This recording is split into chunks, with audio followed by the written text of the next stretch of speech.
madaxweyne maxamed cabdulaahi maxamed farmaajo mar kale waxa uu dhaqaalo badan ku bixinayaa inuu booqdo Mareykanka sida lagu daabacay bogga afka dheer ee lagu magacaabo foreignlobby.com. sida ku xusan warbixinta, farmaajo wajahaya cadaadis culus oo kaga imanaya caalamka iyo weliba maamulka Joe Biden kuna saabsan ismarwaaga doorashooyinka waqtigooda la soo dhaafay. waxa uu doonayaa inuu hortago baarlamaanka Mareykanka iyo weliba inuu aqalka cad kula kulmo Joe Biden.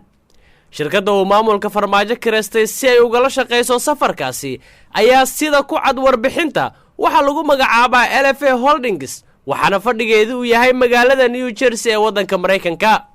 safaaradda Soomaaliya ee Mareykanka ayaa qandaraaska la gashay shirkaddan 22kii bishii March ee sanadkan 2021. sida ay muujinayaan dukumiintiyo la wadaagay waaxda cadaaladda Mareykanka, taasi oo uu ku saxiixan yahay danjiraha Muqdisho u fadhiya Washington Cali Shariif.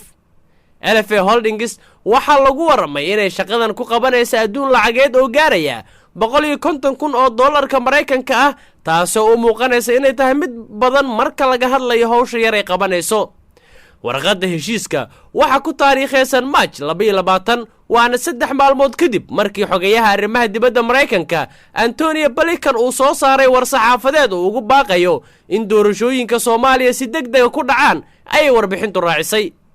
doorashooyinka madaxtinimo ee Soomaaliya qorshuhu waxa uu ahaa inay qabsoomaan dhammaadka 2020 iyo horaantii 2021.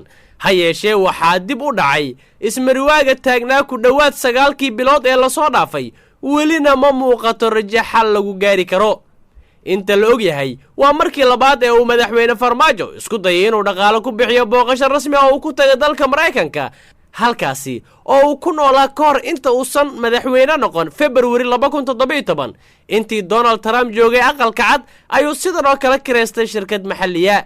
Cabshakuur Maxamed Maxamuud, warbaahinta Nation, Muqdisho.